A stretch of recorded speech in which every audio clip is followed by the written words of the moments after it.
नवीन पवार। माझ्या नाट्याचा प्रसंग आहे छत्रपती संभाजी महाराजांच्या अटकेनंतर बादशाहकडून आलेल्या खलित्यास उत्तर देताना महाराणी येसूराणी। काय आहे तो खलिता? पढ़ा जाय।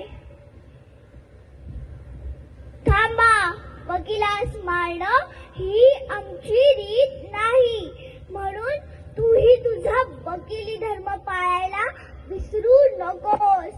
दरबारात येऊन सिंहासनासमोर उभं राहून तू त्या पवित्र सिंहासनाला मान देत नाही, ही गोष्टच मुळात खूप मोठा अपराध आहे।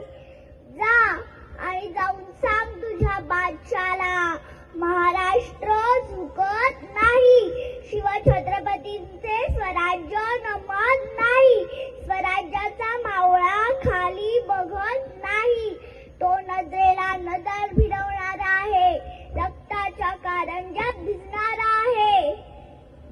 जा आणि जाऊन सांग तुझ्या बादशाला, छत्रपतींचे जेवढे छळ करशील तेवढ्या मरण यातना तुला भोगाव्या लागतील। आणखी एक गोष्ट, रायगडाच्या वाटेत जाऊ नकोस, तो मातीचा ढिकूळ नाही, लाभारसातून निर्माण झालेला आणि शिवछत्रपतींनी लढवय्याचे संस्कार केलेला एक योद्धाच आहे। चुराडा होईल तुझा आणि तुझ्या 5 लाख सैन्याचा, लक्षात ठेव। हा, आणि असाच निरोप दे तुझ्या औरंगजेबाला। ही धमकी नाही, हे वास्तव आहे, याची याद ठेव। जा।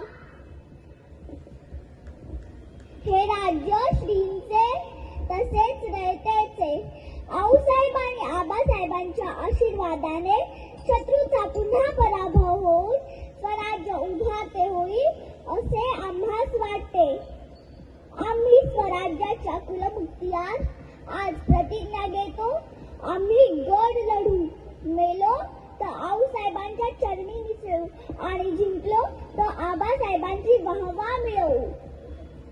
इकडे आमचे काही हो, परंतु छत्रपती राजा रामराजे तुम्ही मात्र स्वराज्य राखा। शिवरायांचा प्रताप, आऊसाहेबांची शिकवण आणि तुमच्या दादासाहेबांचा झंझावात आठवा।